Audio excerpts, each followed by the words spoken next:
अस्सलाम वालेकुम नाज़रीन, क्रिटिकल टॉक में खुश आमदीद। नाज़रीन, 22 अप्रैल पहलगाम हमले खां पोइ 7 ऐं 8 मई ते जहिड़े तरीक़े सां भारत पाकिस्तान ते हमले जी अगराई कई ऐं उन खां पोइ ऑनगोइंग थ्रू आउट द हफ़्ते जे मुख़्तलिफ़ कशीदा सूरताल रही, उनमें ड्रोन अटैक्स ऐं जहिड़े तरीक़े सां हिकिड़ो कन्वेंशनल वार जे तरफ़ वींदड़ सूरत हाल हाणे सीज़ फायर जी तरफ़ अची चुकी आहे। ऐं जहिड़े तरीक़े सां ॾिठो वञे त अमेरिका ऐं चाइना जे मेडिएशन खां पोइ just half an hour before त अमेरिका जे सदर डोनाल्ड ट्रंप इहो ऐलान कयो आहे त पाकिस्तान ऐं इंडिया सीज़ फायर जे लाइ राज़ी थिया आहिनि ऐं उन में वज़ीर आज़म बिलावल भुट्टो ज़रदारी उन ऐलान खे ख़ुशाइंद करार ॾिनो आहे। ऐं हिन प्रोग्राम में असां इहो ॻाल्हाईंदासीं हिन सीज़ फायर खां पोइ ॿिन्ही मुल्कनि जे विच में जेके छिकताइण वारी सूरत हाल उहा केतिरो घटि थींदी ऐं उन जा जेके फ्यूचरिस्टिकली उन जा कहिड़ा असर पवंदा ऐं जहिड़े तरीक़े सां पहलगाम नुमा वाक़िया थियनि था ऐं उन में बग़ैर एनालिसिस बग़ैर असेसमेंट जे अहिड़े तरीक़े जो हिकिड़ो ख़तरनाक कन्वेंशनल वार जी जेका शुरूआति थिए थी, जंहिंमें 1.5 अरब जेका माण्हुनि जी ज़िंदगी दाव ते लॻे थी ऐं पोयनि 2 हफ़्तनि खां वठी करे जेको ख़ौफ़ जी सूरताल रही पाकिस्तान ऐं इंडिया में, ऐं उन खां पोइ हाणे वञी सीज़ फायर खां पोइ फ्लाइट ऑपरेशन बहाल थिया आहिनि ऐं सूरताल नॉर्मल थियणु शुरू थी वई आहे। असांखे हिन प्रोग्राम में जॉइन कयो आहे GR बलोच साहब, एक्स एम्बेसडर आहिनि। GR साहब भलीकार प्रोग्राम में। GR साहब, सीज़ फायर थियो आहे, कीअं था ॾिसो इन सॼी सूरत हाल खे? 2 हफ़्तनि जे हिकु मुकमिल कशीदगी ऐं मुकमिल हिकु जंग वारी सूरत हाल खां पोइ इहा हिकिड़ी ख़ुशाइंद ख़बर आई आहे। जी बिस्मिल्लाहिर्रहमानिर्रहीम। अल्लाह इज़ वेरी काइंड। अल्लाह तमामु ग्रेटफुल आहे जंहिं पाकिस्तान जी क़ौम जी जेका उमेदूं हुयूं असांजे पंहिंजी फ़ौज सां, उहे अल्लाह ताला कामयाब कयो उन्हनि खे। छाकाणि जो पाकिस्तान जी मां ॿुधायां जी बिस्मिल्लाहिर्रहमानिर्रहीम। इहा हिकिड़ी सुठी ख़बर आहे। पीस लवर जेके दुनिया में आहिनि, ख़ासि तरह पाकिस्तान आहे, उनजे लाइ हिंदुस्तान जो जेको ग़रीब माण्हू आहे, जेके 400-500 मिलियन जेके पॉवर्टी खां हेठि लाइन में हिंदुस्तान में, उनजे लाइ बहितर आहे ताकी इहे पैसा उहे उहिदा लॻाइनि। साॻी तरह सां इन ख़िते जे अमन जे लाइ, ख़िते जे प्रॉस्पेरिटी जे लाइ हिकिड़ी सुठी ख़बर आहे ऐं इक्विपमेंट में बि आहे ऐं साइज़ में बि आहे। उनजे बावजूद बि पंहिंजी ज़हानत सां, पंहिंजी बहादुरी सां ऐं पंहिंजी क़ुर्बानी जे जज़्बे सां उन्हनि हुनखे basically this is a victory of Pakistan over India period. उहो माण्हुनि खे चैलेंज कोन थो करे सघे। हाणे ॾिसो इहो आहे त इंडिया कहिड़नि महाज़न ते हारायो आहे। इंडिया नैरेटिव महाज़न ते हारायो। हू पंहिंजे वॉर खे जस्टिफाई न करे सघियो। It was an unjustified war and imposed war. जेका ॻाल्हि हुन पहलगाम जी हिकिड़ो बहानो बनायो हो विदाउट एनी एविडेंस पाकिस्तान खे एक्यूज़ कयो ऐं ही वेंट अहेड एंड असांजी वायलेट कई सॉवरेनिटी खे। सो दुनिया उनजे इन कूड़ खे, इन कूड़े नैरेटिव खे क़तई क़बूल कोन कयो। इन करे हिन जे इन वॉर खे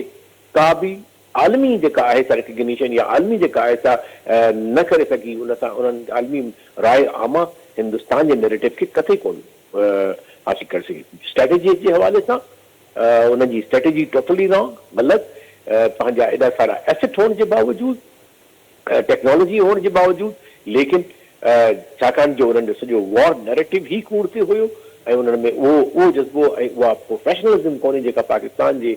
फ़ौज में आहे अल्हम्दुलिल्लाह। ऐं पूरी क़ौम जंहिंजे पोयां बीठी, उन्हनि जी पंहिंजी क़ौम उन्हनि जे पोयां बीठी कोन्हे। उहे सिर्फ़ु जेके चंद सिरफिरा जेके BJP जा फॉलोअर्स आहिनि उहे I been watching the comments of JK thinking segment आहे हिंदुस्तान जो, उन्हनि चयो भई हीउ छा आहे, न का सच था ॿुधाइनि त हीउ हमिलो बि कोन थियो आहे। तमामु पूरे जो पूरो बयानियो कूड़ ते हो। त जेको बयानियो कूड़ ते हूंदो आहे त उनजो नतीजो डेफिनेटली शिकिस्त में ई ईंदो आहे। ऐं अलाह ताला इहा वॾी महिरबानी आहे त अलाह ताला असांखे पाकिस्तान खे सुरखुरू कयो, पाकिस्तान जी फ़ौज खे सुरखुरू कयो। अलाह करे हीउ जेको बसि मूंखे उहो रुॻी उमेद इहा आहे, ख़्वाहिश इहा आहे त हीउ अमन सिर्फ़ु सीज़ फायर ते न बीहे, लेकिन हिकिड़ो सस्टेनेबल, हिकिड़ो पाइदार अमन जेको आहे हिन ख़िते में जेको इन खां पोइ अॻिते असां हासिल करे सघूं, ॻाल्हि ॿोल कयूं ऐं जेके नॉर्मल तरीक़ेकार हूंदा आहिनि उन मुताबिक़ एज़ अ लीडर रहूं परमन तरीक़े सां ऐं हिक ॿिए जी प्रॉस्पेरिटी में, डेवलपमेंट में। लेकिन उन लाइ शर्त आहिनि कि जेको को इशू आहे कश्मीर जो उनखे असांखे सॉल्व करणो आहे। इहे जेका नैरेटिव जी जंग आहे, जेका मीडिया जी जेका फॉल्स जंग आहे हिंदुस्तान तरफ़ां, उनखे ख़तमु करणो आहे। ऐं हिकिड़ो वॾो जेको डिस्ट्रस्ट आहे ॿिन्ही मुल्कनि में, उनखे ब्रिज करण लाइ कॉन्फिडेंस बिल्डिंग मेजर वठणा पवंदा। जी जी अरबुल साहब, जी तव्हां ॿुधायो त इंडिया नैरेटिव जे हवाले सां लॉस कयो आहे, छो त पहलगाम वाक़े में हिकिड़ो मुबहम सूरत हाल में जिथे कंहिंजो को सबूत बग़ैर कंहिं जेका आहे प्रूफ जे हिकु वॾी वार छेड़ण वारो जेको हुनजो ग़लती हुई, उन में हुन ज़ाहिरी ॻाल्हि लूज़ कयो आहे। ॿियो जेको असां ॾिठो त इंडियन मीडिया जहिड़े तरीक़े सां एक्सपोज़ थी आहे, छो त जेको फेक न्यूज़, मिसइंफॉर्मेशन, डिसइंफॉर्मेशन जो जेको तूफ़ान रहियो पोयां 3-4 ॾींहं में, जंहिंमें हुननि केतिरा ई जेके अहिड़ा fake news for example Karachi जे हवाले सां हुन खोड़ हवाले सां फेक न्यूज़ ॿुधायूं, ॿियनि साइड्स जे हवाले सां हुननि जेका हमले जे हवाले सां फेक न्यूज़ ॿुधाई, त तव्हांखे नथो लॻे त इंडियन मीडिया जो जेको सॼो हिकिड़ो कूड़ ते ॿधल जेको आहे हुननि जो नैरेटिव आहे, उहो बुरे तरीक़े सां एक्सपोज़ थियो आहे? कोई शक न आहे त बेसिकली हूंदो ईअं आहे त आम हालात में media is suppose to be a tool in the hands of the government, त उन गवर्नमेंट जी पॉलिसी खे अॻिते वधाए। लेकिन थियो छा आहे त ही बीजेपी गवर्नमेंट बज़ात ख़ुदि टूल बणिजी वई उन्हनि जे एग्रेसिव मीडिया में, रेटिंग जे हवाले सां, जे कॉम्पिटिशन में, छाकाणि जो सनसनीखेज़ ख़बरूं ॾियण में। ऐं ॿियो ॿी ॻाल्हि छा आहे त हुननि जेको लीडरशिप जेका बीजेपी जी ही दे वांट देम टू सॼी जेका असां जेका मीडिया हुई इंडिया जी ऐं चवनि था पिया हींअर सॼियूं ख़बरूं उन्हनि जे पंहिंजे हिंदुस्तान वारा चवनि था त ही सॼो विकामल आहे, गोदी मीडिया आहे। सो डेफिनेटली मीडिया जो हिकिड़ो नेगेटिव रोल रहियो आहे। लेकिन media as a watchdog नथो रहे। Basically media is suppose to be watchdog on the government का ग़लती कोन पिया कनि पिया थो ॿुधाइनि, पब्लिक जी अकाउंटेबिलिटी जॾहिं हूंदो आहे टूल उहो। सो टू द कॉन्ट्री ही जेको टूल आहे हिंदुस्तान खे इस्तेमालु कयो मीडिया खे as to mislead the people, to sell the lie and wrong narratives of the government to the poor innocent public. Innocent public bhi unhan je ek lihaz sa un narrative mein achi wei. So hopefully hina badi shikast khan po je mein narrative ji bhi shikast hai, unhan ji strategy bhi shikast hai, unhan ji diplomacy जी बि शिकस्त आहे मुंहिंजे नज़र में। छाकाणि जो दुनिया जेको आहे सो उन नैरेटिव खे बि कोन ॿुधो ऐं गॾोगॾु न बि थी उन्हनि सां को बि जेके उन्हनि जिन ते डिपेंड पे कयो, लाइक अमेरिका, वेस्टर्न यूरोप ऐं ॿिया जेके मुल्क हुआ या रशिया जेका वॾो सारो वठंदा आहिनि सामान एॾो सारो, त को बि न, उन्हनि सभिनी इहो चयो त न असांखे साइड न आहे वठणी, you better talk to Pakistan and ceasefire कयो, छॾियो इन जंग वारे। जयवल साहब, ॿी ॻाल्हि हिते ज़ाहिर पई थिए उहा आहे टेक्नोलॉजी जे हवाले सां। ॾिठो वञे त रफ़ाइल फ्रेंच मैन्युफैक्चर्ड जेके हुननि जा एयर जेट्स हुया उन्हनि जी तबाही, ऐं उन खां पोइ हिते पाकिस्तान कुझु टेक्नोलॉजिकल सपोर्ट हुई चाइना जी, त उन में चवंदा आहिनि त जिथे बि अहिड़ा वाक़िया थियनि था, अहिड़ियूं जेके बि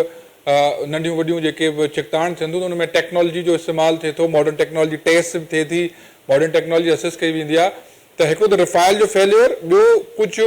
एयर डिफेंस जे हवाले सां पाकिस्तान एयरफोर्स खे चाइना जी थ्रू आउट सपोर्ट रही, त तव्हांखे छा थो लॻे त चाइना पंहिंजो हिते टेक्नोलॉजी जेका सक्सेस चइबी चाइना जी, ऐं जेको रफ़ाइल जे तव्हां ॾिठो हूंदो त जेको हुननि जो शेयर से वॾो फ़र्क़ु पियो आहे, कंपनी जो इट सेल्फ जेका मैन्युफैक्चरिंग फ्रेंच कंपनी आहे उन्हनि जो लॉस थियो आहे, त टेक्नोलॉजी बि हिकिड़ो एक्सपोज थी आहे ऐं टेक्नोलॉजी जेका टेस्ट थी आहे उनखे तव्हां कीअं था ॾिसो? डेफिनेटली मुंहिंजी तव्हांखे अर्ज़ु पियो त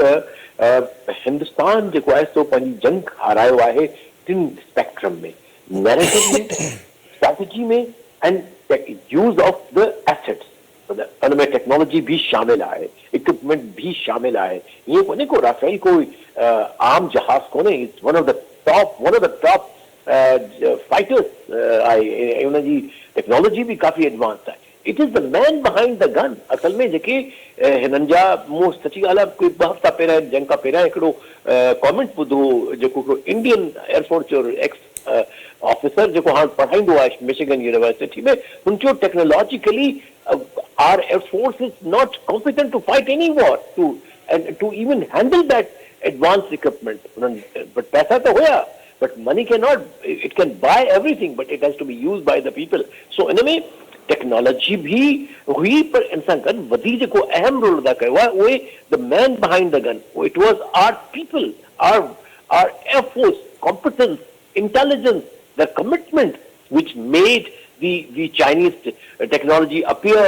more advanced. They are compatible, ये कोने compatible ना है, but they came up with some new innovative strategies to because ये सॼी war technology जी हाणे जरा इनकी तारीख़ लिखी वेंदी त ख़बर पवंदी तव्हांखे त कीअं टेक्नोलॉजी खे इस्तेमालु कयो अथनि मां हींअर पढ़ी थी हिकिड़ी कॉमेंट त कीअं उन्हनि S-400 जेके हिननि जा जेको रशिया जो सभ खां वॾो ऐं दुनिया जो one of the top air defence system आहे आफ्टर द सां गॾु आहे जेको अमेरिका जी पैट्रियट आहे ऐं हिननि जो जेको आहे S-400 उनखे कंहिं तरीक़े सां जेको S-500 ST-400 हा जी उहो जेको आहे उन सां चाइनीज़ जो जेको know that is S-400 Russia जो जेको चाइनीज़ मिसाइल सां इस्तेमालु कयो आहे हिनखे ख़तमु करण जे लाइ उहो C-500 आहे जेको उन्हनि हिकिड़ी ॾाढी इनोवेटिव तरीक़े सां उनखे इस्तेमालु कयो आहे असांजे अॼु जेको पाकिस्तान बनियानुल मरसूस में जेको अल फतह मिसाइल हुयो जंहिं पाक इंडिया जे जेको क्लेमिंग जेको हिकिड़ो क्लेम्ड जेको ST-400 एयर डिफेंस वारो जेको हुननि जो जेको डिफेंस मैकेनिज़म हो उन्हनि खे हुननि बिल्कुलु नाकाम करे छॾियो छो त सुबुह जहिड़े तरीक़े सां पाकिस्तान 5:30 बजे खां पोइ अल फतह मिसाइल हुननि ते जेको आहे एक्सपीरियंस कयो त हुननि जो एयर डिफेंस सिस्टम जीअं तव्हां वारी ॻाल्हि आहे उहो एक्सपोज थी वियो आहे बिल्कुलु एग्जैक्टली तो उन्हनि वटि जो अमरीला ख़तमु थी वियो त they had no option but to surrender so it is a surrender मां त इनखे सरेंडर चवंदुसि बिल्कुलु वरना तव्हां इंडिया जहिड़ी जेका हिननि जहिड़ी एरोगेंस पे ॾेखारी ग्रीस पे ॾेखारियूं गुरूर पे ॾेखारियूं त मूंखे इहो ई हो त Pakistan might go for ceasefire but they will not go इन खां पहिरियां सीज़फायर खां पहिरियां मोस्टली जेका असांजी डिबेट हली पई बहुत सारे तमामु घणा सीनियर ऑफिसर्स हुआ डिप्लोमेट्स हुआ जर्नल्स हुआ उन्हनि सां त शायदि असां मञी वञूं पर इंडिया कोन मञींदो but the fact that they because असां पाकिस्तान जेका बि इन पे जेकी डेवलपमेंट या नैरेटिव हलियो पिए जंग जी उनजो that was based on facts so I think Pakistan खे बहरहाल असांखे इन ते गुरूर न करणु घुरिजे पंहिंजो जेको आहे जेको सिर आहे सो अल्लाह ताला जे साम्हूं झुकाइणु घुरिजे ऐं आईंदा जे लाइ तयारु रहणु घुरिजे छाकाणि जो हीउ दुश्मन तव्हां सां गॾु आहे ऐं एतिरो जल्दी बि तयारु न थींदो हू तव्हां सां रिकनसाइल मुकमिल करण जे लाइ लेकिन एज़ लॉन्ग एज़ तव्हां मज़बूत बीठा आहियो तव्हां पंहिंजे पाण खे डिफेंस करे सघो था त I think we will always stand firm as far as इंशाअल्लाह टिल लाइक जेसि ताईं इंशाअल्लाह क़यामत पाकिस्तान बि क़ाइमु आहे असांजी क़ौम बि आहे मसला असांजा अंदरूनी मसला आहिनि उहे पंहिंजी जॻह ते पिया हूंदा बट इंशाअल्लाह as a country we will survive Jiyal साहब ॿी जेका ॻाल्हि आहे उहो आहे कॉर्नर असांजो जेको डिप्लोमेटिक फ्रंट से कामयाबी पाकिस्तान हिन सॼी चिकताण में जहिड़े तरीक़े सां सक्सेसफुली चाइना US खे बैलेंस तरीक़े सां इंगेज करण में कामयाब वियो छो त उहो जेको तासुर हुयो त Pakistan is entangled and imbalance of the diplomacy जेका तासुर रहियो आहे उन में हिन चिकताण खां पोइ जहिड़ी तरीक़े सां पाकिस्तान बैलेंस तरीक़े सां इंगेज कयो चाइना खे in sense of technology and US इन a sense of funding IMF जेको आहे बेल आउट पैकेज मंज़ूर कयो ऐं उन खां पोइ मोरल सपोर्ट जहिड़े तरीक़े सां ट्रंप अनाउंस कयो आहे अॼु त इहा पाकिस्तान जी डिप्लोमेटिक फ्रंट ते कामयाबी न आहे वॾी कामयाबी आहे इनफैक्ट तव्हां exactly the way you are thinking I am thinking मां इनफैक्ट हिन खां पहिरियां तव्हां सां ॻाल्हाइण खां पहिरियां मां हिकिड़ी पोस्ट पंहिंजे दोस्तनि सां करे कोर्स करण में मां चयो त हिंदुस्तान जेको आहे सो हिननि चइनी फ्रंट्स ते आयो आहे narrative strategy equipment and diplomatic level ते छाकाणि जो डिप्लोमेसी असां पाकिस्तान जी कामयाबी सभ खां वॾी कामयाबी इहा ई असांजी आहे छाकाणि जो पाकिस्तान जा जेके एम्बेसडर्स आहिनि पाकिस्तान जो जेको फॉरेन मिशन आहिनि पूरी दुनिया में स्पेशली जेके न्यूयॉर्क में आहे जंहिं तरह सां पाकिस्तान पंहिंजे या वॉशिंगटन में आहिनि जंहिं तरीक़े सां या चाइना में आहे सऊदी अरब में बि आहिनि त रशिया में आहिनि तमामु उहे जेके एम्बेसडर असांजा वन ऑफ द टॉप आहिनि उन्हनि पूरो प्रॉपर मैसेजिंग कई आहे प्रॉपर उन सां उनखे कयो आहे एंड आई थिंक ही हिकिड़ी पाकिस्तान जी वॾी जेका आहे सा डिप्लोमेटिक कामयाबी आहे मिलिट्री स्ट्रैटेजी जी कामयाबी आहे नैरेटिव जी कामयाबी आहे ऐं क़ौम खे ऐं असांजे आर्मी जेके ब्रेव सोल्जर्स आहिनि ऑफिसर्स उन्हनि जो जेको आहे सो हाई कॉम्पिटेंस वारो परफॉर्मेंस आहे टू यूज़ दी करंट जेका टेक्नोलॉजी आहे उनखे इस्तेमालु कनि था ऐं अलाह ताला उन्हनि खे फतह ॾिनी आहे। ॿी आहे नेशनल इंटीग्रिटी। जहिड़े हवाले सां हिन जंग खां पोइ क़ौम हिकु आवाज़ थी बीठी, हिकिड़ो बयानियो थी बीठी, ऐं जहिड़े हवाले सां तव्हां ॿुधायो त असांजा पंहिंजा इंटरनल जेके बि डिफरेंसिस आहिनि उहे सभु असाइड करे असां हिकु क़ौम जो मुज़ाहिरो कयो ऐं हुन खां पोइ हिकु जेको आवाज़ थी करे बीठो। छा असां हिन चिकटाइण खां पोइ इहा इंटीग्रिटी, नेशनल इंटीग्रिटी पंहिंजे अंदरूनी मसइलनि खे हल करण लाइ छा असां इस्तेमालु नथा करे सघूं, या जेकॾहिं असां ईअं ई हिकु आवाज़ थी करे बीहूं त जेके सूरतहाल, जेके नंढियूं नंढियूं मसइला मसाइल आहिनि, हिकिड़ो विजनरी प्रोग्राम असां नथा खणी सघूं छा? Definitely it is a wake up call. Pakistan जे माण्हुनि पंहिंजी लीडरशिप खे ॿुधाए छॾियो आहे त असां जॾहिं पाकिस्तान जी ॻाल्हि थी अचे, पाकिस्तान जी सोवरेनिटी जी ॻाल्हि थी अचे, ख़ुदि मुख़्तारी जी ॻाल्हि थी अचे, पाकिस्तान जे दिफ़ा जी ॻाल्हि थी अचे, त असांखे असांजूं पंहिंजूं तकलीफ़ूं, असांखे पंहिंजा दुख, असांजूं पंहिंजूं कंप्लेन विस्तारे था छॾियूं। हाणे it is up to the political leadership त हू पंहिंजे तौर ते उन्हनि पुराणनि जेके ज़ख़्मनि खे मदहम करे हिक ॿिए सां ॻाल्हाइनि, कम्युनिकेशन करनि, ऐं जेके कार्डिनल मसइला आहिनि पाकिस्तान जे अवाम जा, गुरबत आहे, मेडिकल आहे, जॉब्स आहिनि, एग्रीकल्चर खे हिननि तबाह करे छॾियो आहे हिकिड़ी तमामु ग़लति स्ट्रेटेजी सां, उनखे दुरुस्त कनि, इंडस्ट्री खे रिवाइव कनि, जेको बिज़नेसमैन आहे, एंटरप्रेन्योर आहे, उनखे अॻिते वधाइनि, नौजवान खे रोज़गार ॾियनि, उन्हनि जी ट्रेनिंग कनि, स्टैंडर्ड ऑफ एजुकेशन जेको आहे असांजे यूनिवर्सिटी जो, स्कूल जो, कॉलेजिस जो, उनखे बहितर कनि। हाणे छा आहे त इहा वार एक्चुअली जेका लड़णी सां त असांजी फ़ौज बहादुर लड़ी ऐं क़ौम सां गॾिजी लड़ी। हाणे जंग असांजी आहे गुरबत सां, हाणे असांजी जंग आहे बीमारियुनि, जेके आम बीमारियूं आहिनि हिन ज़माने में, असांजी जंग आहे पोलियो सां, असांजी जंग आहे जेको निज़ाम आहे जंहिंमें तफ़ावत आहे, ग़रीब ग़रीब तरीन आहे, अमीर अमीर तरीन आहे। उन्हनि सभिनी वॾियूं वॾियूं जंगूं हाणे असांजूं शुरू थियणु घुरिजनि, ऐं एज़ अ क़ौम जेकर वाक़ई कटा थी वञूं त इहे जेके चैलेंजिस आहिनि से बि इनशाला असां कामयाबी सां माणे सघूं। जियाल भुल्लो साहब, ॿी हिकिड़ी शइ जेका तव्हां खां ज़रूरु पुछणु चाहींदुसि त रीजनल हवाले सां जेको India throughout diplomatic front severe absolutely trying to isolate the Pakistan, कंहिं बि हवाले सां कंहिं बि फ्रंट ते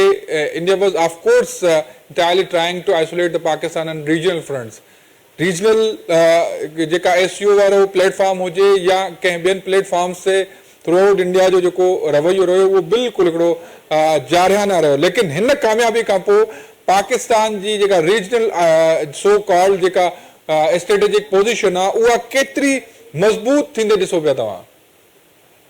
ॾिसो, पाकिस्तान जी छा दुनिया में हिकिड़ो उसूल आहे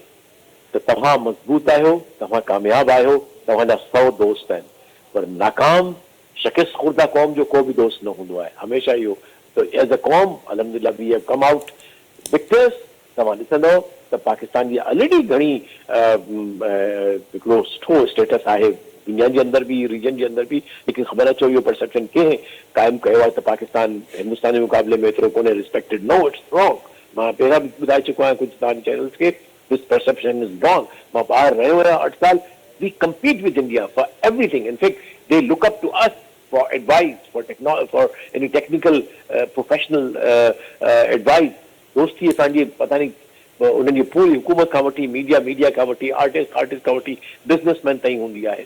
so no, it's not correct. लेकिन एट द पॉलिटिकल सपोर्ट जे लिहाज़ सां यस, हिकिड़ी मज़बूत पाकिस्तान जेको विक्टर साबित थियो आहे, डेफिनेटली पाकिस्तान जो जेको स्टेचर आहे regionally and internationally, inshallah, mate halyo viyo hai, and that will maintain, and that will be a big qualitative change that we will see, inshallah. Jiyal Bhullo साहब, महिरबानी तव्हांजी प्रोग्राम में वक़्तु ॾियण जे लाइ। जी नाज़रीन, हींअर वक़्तु थियो आहे हिकु नंढे ब्रेक जो, मिलूं था नंढी साई खां पोइ।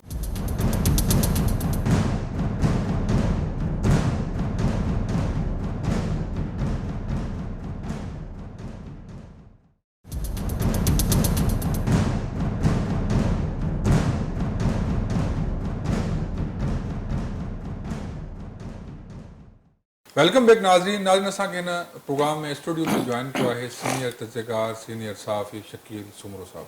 शकील साहब, प्रोग्राम में भलीकार। महिरबानी। शकील साहब, जीअं सीज़ फायर जेको आहे थी चुको आहे, इंडिया ऐं पाकिस्तान में हलंदड़ हिकु हफ़्ते खां खौफ़नाक छिकताण जो हींअर जेको आहे अंत थी चुको आहे। हींअर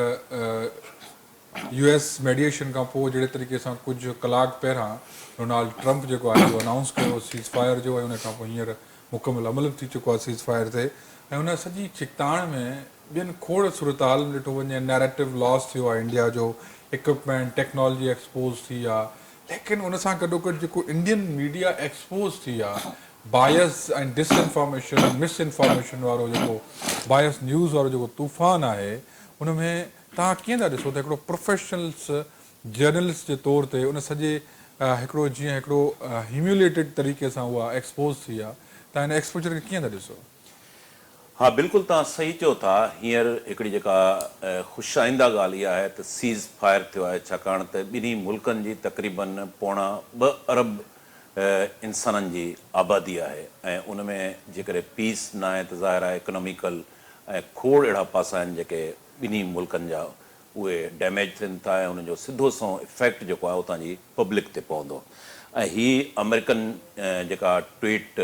प्रेसिडेंट डोनाल्ड ट्रंप जी हुई, उनखां पोइ ॿिन्ही में राब्ता थिया ऐं 5 वॻे खां पोइ ही सीज़ फायर थी चुको आहे। सुभाणे 12 वॻे ॿीहर हिकिड़ी मीटिंग रखी वई आहे, ॿिन्ही मुल्कनि जे विच में उहो राब्तो थींदो, ऐं उनखां बाद में अञा वधीक जेको आहे उहो प्लान जेको हूंदो उहो साम्हूं आंदो वेंदो। तव्हां जेका ॻाल्हि कई त मीडिया जे हवाले सां, इंडियन मीडिया जी ॻाल्हि, हूअं बि ॾिठो वञे त वार जेका रिपोर्टिंग थींदी आहे, वार रिपोर्टिंग में उतां जो जेको स्टेट आहे उनजो ओपिनियन डोमिनेंट हूंदो आहे। The first calamity of the war is the हा, truth. वार रिपोर्टिंग ईअं ई थींदी आहे। असां जेकॾहिं इराक वार ते ॾिसूं त इराक वार में उन वक़्तु जेके बाद में हक़ीक़तूं ज़ाहिर थियूं उन वक़्तु उहे रिपोर्ट न थियूं। इवन उते BBC जी रिपोर्टिंग जो पाण वठूं, Sky, CNN, Fox News, international जेका ॿी मीडिया हुई, उन में उहे उन वक़्तु जेको डोमिनेंट फोर्स हुयो वेस्ट जो, उनखे उन्हनि रिपोर्ट पे कयो। ईअं गज़ा जे अंदरि जेको आहे तव्हां ॾिसंदव त जेकॾहिं वेस्टर्न जेको ओपिनियन आहे उनखे वेस्ट जी मीडिया उनखे हो करे पई, ऐं जेका अरब अल जज़ीरा आहे उहा वरी हेॾां करे पई। त हिते बि जेको असां ॾिसूं था त हिन इंडियन जेको मीडिया आहे, इंडियन मीडिया इंतिहाई सनसनी ख़ेज़ जेको आहे उतां जा जेके चैनल हुया उन्हनि खे ॾिसी जेको आहे उहो एतिरो वधा कनि पिया, अहिड़े नमूने सां ख़ौफ़ फैलाइनि पिया। लाहौर ते हमिलो थी वियो, सियालकोट ते हमिलो थी वियो, कराची ते हमिलो थी वियो, सरगोदा ते हमिलो थी वियो, पूरे मुल्क में। जॾहिं त हिते कराची जे अंदरि जॾहिं हू रिपोर्टिंग कनि पिया त कराची में उन वक़्तु मां शराय फैसल ते हुयुसि। मूंखे हिकिड़े दोस्त फ़ोन करे पुछियो त माना हिते छा आहे, पैनिक जी सूरत हाल छा आहे? मां चयो हिते त कुझु बि न आहे, नॉर्मल सिचुएशन आहे। पोइ जॾहिं वरी मूं ॾिठो नेट ते इंडियन जेके चैनल आहे, इंडियन चैनल्स में त माना उहो लाहौर बि तबाह हुयो, सियालकोट बि तबाह हुयो, कराची बी तबाह हो, हमिलो थी वियो अहिड़े नमूने सां। त उनमें इंडियन मीडिया जेको आहे उहा एक्सपोज थी आहे, ऐं उन ते क्वेश्चन तमामु उथी रहिया आहिनि। BBC जेके मुख़्तलिफ़ स्टोरीज़ जेको आहिनि फाइल कयूं आहिनि, उन में इहो डिस्कोर्स हली रहियो आहे त इंडियन मीडिया जेको आहे उनजो इंतिहाई वर्स्ट ऐं नेगेटिव रोल रहियो आहे। प्रोफेशनल जेका अप्रोच आहे उनमें तमामु घटि रही। कहिड़ो तव्हांजो सोर्स आहे, किथां तव्हांखे ख़बर मिली आहे, उनमें का शइ न आहे, ऐं उनमें ईअं माना ॼण त हू जंग जे महाज़ ते हुजनि, ऐं जेका शइ उन्हनि खे अचे पई। नंढिड़ो मां मिसाल ॾींदुसि, जेको ॾहरकी जे अंदरि जेको आहे उते बॉर्डर ते जेको आहे ड्रोन वेझो हिकिड़ो लगारियुनि जो ॻोठु हो, सरफराज़ लगारी ॻोठु, उते ड्रोन अटैक थियो जंहिंमें मुख़्तियार लगारी जेको आहे उहो शहीद थी वियो। उहो हिकिड़ो आम पोरियत हारी माण्हू हुयो, ऐं उनखे इंडियन जेको मीडिया आहे उनखे वॾो हिकिड़ो कमांडर करे, टेररिस्ट करे, दहशतगर्द करे हुननि पेश कयो। हाणे रुगो इंडिया मीडिया न आहे न, हिते इंडियन मीडिया न आहे, हिकिड़े इंटरनेशनल मीडिया बि आहे। उन इंटरनेशनल मीडिया बि उहा उते पहुती, ऐं पोइ जॾहिं उन्हनि खे हक़ीक़तूं मालूम थियूं त बाबा हीअ त हिकिड़ो आम पोरियत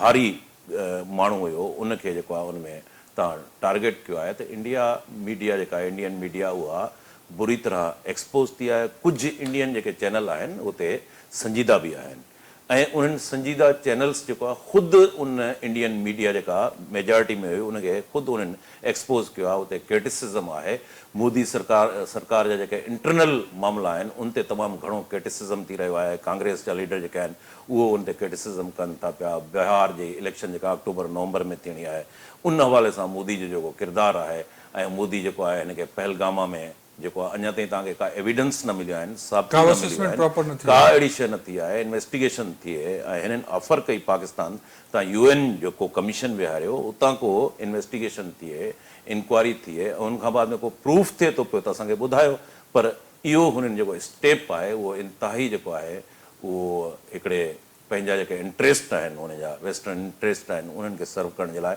पर मां सम्झां थो त उन्हनि में उन्हनि खे नुक़सानु थियो आहे। उनजी इंडियन मीडिया जेका आहे उहा एक्सपोज़ थी आहे। मोदी जी जेका पॉलिटिक्स आहे एग्रेसिव जेका ऐं उनजी ॿियो जारियत जगदीप वारी, जी उहो उनखे ॻाल्हि नुक़सानु। पाण ॻाल्हि कयूं जेका हिकिड़ो पॉपुलिस्ट वेव जे नज़र थी करे को एग्रेसिव जेको अमल आहे मोदी जो जेको अमल आहे ही उनजो हिकिड़ो मिसाल आहे त तव्हां हिकिड़ा पॉपुलिस्ट जेको हिकिड़ो तव्हांजो नैरेटिव आहे अवामी नैरेटिव जेको बियॉन्ड द फैक्ट्स आहे बियॉन्ड द रियलिटीज़ आहे उनजो शिकार थी करे तव्हां हिकिड़ो को बेड़ो को एग्रेसिव अमल कयो था त उनजो नतीजो जेको अॼु असां ॾिसूं था इहो थींदो। त इहो तव्हांखे नथो लॻे त इहो हिकिड़ो सबक़ु आहे आईंदा कंहिं बि वॾी कंहिं बि हिकु ख़तरनाक सूरतहाल खे शुरू करण खां पहिरां जेके असांजा लीडर्स आहिनि ख़ासि करके स्टेट्समैनशिप जो जेको विज़डम आहे उनखे इहो ॾिसणु घुरिजे त का बि सूरतहाल जेका आहे उहा पॉपुलिस्ट नैरेटिव जो शिकार थी करे कॾहिं बि न शुरू बिल्कुलु बिल्कुलु उहो लेसन लर्न करणु खपे ऐं पॉपुलिस्ट लीडरशिप हाणे उनमें प्रूफ थियो त हुननि जेको स्टेप खयो ख़ुदि उहो हुननि जी जेका इंटरनल इकोनॉमी आहे, इंटरनल जेका हुनजी जियो पॉलिटिकल सूरतहाल आहे, ख़ुदि जेके हुनजा फॉरेन अफेयर्स जा मामला आहिनि, सफ़ारतकारी आहे, सिक्योरिटी जा मामला आहिनि, ख़ुदि इंडिया खे उनमें तमामु घणो लॉस पियो आहे ऐं उन ते क्रिटिसिज़म बि थी रही आहे त तव्हां हिकिड़ो पंहिंजे हिकिड़ो वेस्टर्न इंट्रस्ट जे लाइ तव्हां पूरे मुल्क खे जेको आहे जंग जे हुनमें जनून में जेको आहे उहो मुब्तला करे छॾियो त इहो क़तई तौर ते न थियणु खपे। ऐं मां सम्झां थो त ॿिन्ही मुल्कनि जे अंदरि जेको पीस आहे उन पीस हिकिड़ो डायलॉग थियणु खपे ऐं उनखे ख़ासि तौर ते जेको मीडिया वारो पासो आहे वरी मां ॿीहर चवंदुसि त घटि में घटि प्रोफेशनल जेका अप्रोच आहे त उनखे उन ते क्रिटिसिज़म थियणु खपे, उनजे मथां चेक हुजणु खपे ऐं ईअं ई जेकॾहिं तव्हां वेही करे उनखे छुड़वागी तरीक़े सां कंदव त उनजा मां सम्झां थो तमामु जेके आहिनि उहे नेगेटिव असर पवंदा। जी बिल्कुलु। हाणे ॾिसूं असां जेके डिप्लोमेटिक फ्रंट से जेको ॾिठो वञे त पाकिस्तान जेको आहे बनियल मरसूफ़ खां पोइ जेको आहे पाण खे मञरायो आहे, पर तव्हां इन सॼी डिप्लोमेटिक फ्रंट से जेका पाकिस्तान अॻ में हिकिड़ो सो कॉल्ड इंडिया जे बयान जे मुताबिक़ हिकिड़ो रीजनल आइसोलेशन हुई उन ते केतिरो असरु पवंदो? डिप्लोमेटिक मां सम्झां थो हिन जेकॾहिं जेका छिकताणी पाक भारत ऐं उन में जेको 2-4 ॾींहंनि ताईं जेको मिज़ाइल ड्रोन टेक्नोलॉजी सॼो इस्तेमालु थी उन में असां जेकॾहिं ॾिसंदासूं त उन में अमेरिका ऐं चीन जो जेको कॉन्फ्लिक्ट आहे उहो बि असांखे नज़र ईंदो, रशिया जो इंट्रस्ट बि उते नज़र ईंदो टेक्नोलॉजी वाइज़, यूरोपियन जेको आहे उहो फ्रांस जो जेको आहे रेफेल उहो डैमेज थियो त उनखां बाद में मार्केट में उनजा जेके शेयर्स आहिनि उहे किरण शुरू थिया आहिनि। चाइना जो पंहिंजो इंट्रस्ट हूंदो त चाइना जी टेक्नोलॉजी जेका आहे मार्केट में केतिरो उनखे बूम मिले थो पियो, अमेरिकन जी पंहिंजी कोशिशि हूंदी छाकाणि त हिन वक़्तु बि अमेरिका इहो सॼो दुनिया खे मैसेज कन्वे करे रहियो आहे त हिन वक़्तु जेको यूनिपोलर वर्ल्ड वारो जेको पावर आहे ताक़तवर आहे उहो अञा ताईं उहो डिसाइसिव पावर जेको आहे उहो अमेरिका वटि आहे। पर असां हिन में ॾिठो त टेक्नोलॉजिकल जेको आहे चाइना बि तमामु अॻिते आयो आहे, मार्केट जे अंदरि वधे थो पियो। त मां सम्झां थो त अमेरिका ते जेकॾहिं असां ॾिसूं त अमेरिका हिन वार मां अमेरिका चेक कयो आहे त पाकिस्तान जी पोज़ीशन कहिड़ी आहे, इंडिया जी पोज़ीशन कहिड़ी आहे, चाइना अॻिते हली चाइना सां जेकॾहिं को अहिड़ो सर्जिकल वार थिए थी, कन्वेंशनल वार थिए थी पई त उन में अमेरिका किथे बीठल हूंदो, चाइना किथे बीठल हूंदो, ईरान जो उहो बि उनखे टेस्ट कयो वियो आहे। त मां सम्झां थो त हिन ख़िते जे अंदरि इसराइल जो केतिरो इन्फ्लुएंस आहे हिन सॼे ख़िते जे अंदरि ऐं यूक्रेन जेका रशिया वार हुई उनखां बाद में उन में केतिरा जेके आहिनि उनजो एक्सपीरियंस साम्हूं आयो आहे ऐं उनजा असर पूरे ख़िते ते कहिड़ा पिया आहिनि। त इन में मुख़्तलिफ़ अमेरिका जा पंहिंजा इंट्रस्ट थी सघनि था, चाइना जा पंहिंजा इंट्रस्ट थी सघनि था, हिंदुस्तान जा पंहिंजा इंट्रस्ट थी सघनि था, पर इन सभिनी खां हिकिड़ी जेका शइ आहे ज़ाहिर आहे जंहिं वटि पावर आहे उनखे हिन ख़िते जे अंदरि जेको अवाम आहे, पब्लिक आहे, जेको पीस थींदो उन हिकिड़ो पीस डायलॉग जी तमामु घणी ज़रूरत आहे। त ॿिन्ही मुल्कनि में जेको इंसान आहिनि खोड़ सारा जॾहिं जंग थींदी त उनमें मासूम ॿार जेके आहिनि उहे हिट थींदा, औरतूं हिट थींदियूं। आमतौर ते जेके बि जंगियूं थियनि थियूं उन ॿार ऐं औरतूं वधीक जेको आहे उन्हनि जो विक्टिम थियनि थी पियो, उहो वधीक जेको आहे उन तबाही ऐं ॿी ॻाल्हि जेका तव्हां जॻह साहिब वरी जेका पावर वारी ॻाल्हि कई त कल्ह जी सूरताल ऐं सूरताल में राति ॾींहुं फ़र्क़ु आहे। कल्ह ई जॾहिं JD वैंस वारो जेको बयानु हुयो त असां ॿिन्ही धुरनि खे असां मतिलबु हुन जेको सॉफ्ट वारो हिकिड़ो लैंग्वेज वारो बयानु हो त असां कोशिशि कंदा त ॿिन्ही धुरनि खे असां आमदा कयूं, लेकिन अॼु मार्को रूबियो डायरेक्टली इन्वॉल्व थी वियो, ट्रम्प डायरेक्ट इन्वॉल्व थी वियो। त जीअं तव्हां ॿुधायो त पावर जंहिं वटि आहे या जेको अञा जीअं सूरताल सॼी चेंज थी ऑपरेशन जेको सर्जिकल स्ट्राइक्स वारो बयानु मरसूस खां पोइ, त माना तव्हांजो मतिलबु आहे जंहिं वटि ताक़त आहे उन सां ई दुनिया ॻाल्हाए। बिल्कुलु बिल्कुलु, तव्हां ॾिसो त राति जेके स्ट्राइक्स थियूं, ड्रोन्स थिया, मिज़ाइल थिया, इस्लामाबाद जे अंदरि, पिंडी जे अंदरि, बहावलपुर, इवन सखर, कराची, मुख़्तलिफ़ जायुनि ते, त सुबुह जो ऑपरेशन जेको पाकिस्तान आहे उहो लॉन्च कयो ऐं सुबुह जो फजर जे टाइम जॾहिं उहो काउंटर उनखे जवाबु ॾिनो वियो ऐं जवाबु उहो एतिरो त शिदत सां उन्हनि खे थियो त उन खां बाद में तव्हां ॾिठो त इंडियन मीडिया जेको आहे उहो पंहिंजो नैरेटिव सॼो यू टर्न वठी चेंज करणु शुरू थियो जॾहिं उते मुख़्तलिफ़ आबादियूं हिट थियूं ऐं उन जा जेके मिलिट्री सेंटर्स हुया जेके आहिनि उहे जॾहिं हिट थिया त उन खां बाद में उन्हनि जो हिकदमि उनजे नैरेटिव में तब्दीली आई ऐं इहो ई जॾहिं हुननि खे असराइतो जवाबु मिलियो त उन खां बाद में उहो असराइतो जवाबु अची डायलॉग जी सूरत में साम्हूं थियो त ज़ाहिर आहे इंडियन खे ख़बर पइजी वई त ही सूरताल जेको आहे एतिरो ईज़ी कोन्हे त पाकिस्तान उनखे जवाबु ॾींदो। ऐं पोइ उन में ताक़तवर जेको तव्हां ॻाल्हि कयो त ताक़तवर जॾहिं अमेरिकन्स ज़ाहिर आहे त पहिरें जेको ईरान जो जेको परॾेही वज़ीर आयो उहो हिंदुस्तान में वियो, पाकिस्तान में वियो, पर उनजो एतिरो वधीक असरु न वरितो वियो। उन खां बाद में सऊदी स्टेट मिनिस्टर जेको आहे हिंदुस्तान वियो, पाकिस्तान आयो ऐं सऊदी जे लाइ इम्प्रेशन इहो आहे त सऊदी जेको वेस्टर्न ब्लॉक में उनजो लिंक्स आहे त उहो वधीक अञा मां सम्झां थो इफेक्टिव थियो। उन खां बाद में जेके राति कार्रवाई थी ऐं उन खां बाद में सुबुह जो जेको पाकिस्तान जेको आहे उहो जवाबी कार्रवाई कई त पोइ उन खां पोइ सूरताल इहा निकिती जो डोनाल्ड ट्रम्प जेको आहे ज़रूरु उन ॻाल्हि कई हूंदी उतां ऐं उन खां बाद में उन एक्स ते ट्वीट कयो ऐं उन खां बाद में इसाक डार जेको आहे उनजी तस्दीक कई, वरी पोइ हिंदुस्तान ॾांहुं बि तस्दीक थी, 5 वॻे जो टाइम मुक़ररु थियो ऐं तव्हां ॾिठो सीज़ फायर थी चुको आहे। सुभाणे 12 वॻे जेको आहे ॿीहर टाइम रखियो वियो आहे ऐं बिलावल भुट्टो ज़रदारी हुजे या हितां जा जेके ॿिया पॉलिटिकल फोर्स हुजनि, प्राइम मिनिस्टर, सभिनी उनजी आजियां कई आहे ऐं आम पब्लिक जे अंदरि बि इहो आहे त ॿिन्ही मुल्कनि जे अंदरि जेको आहे उहो हिकिड़ो डायलॉग थियणु खपे, पीस डायलॉग थियणु खपे ऐं या कश्मीर जे मसइले ते को पहिरियों दफ़ो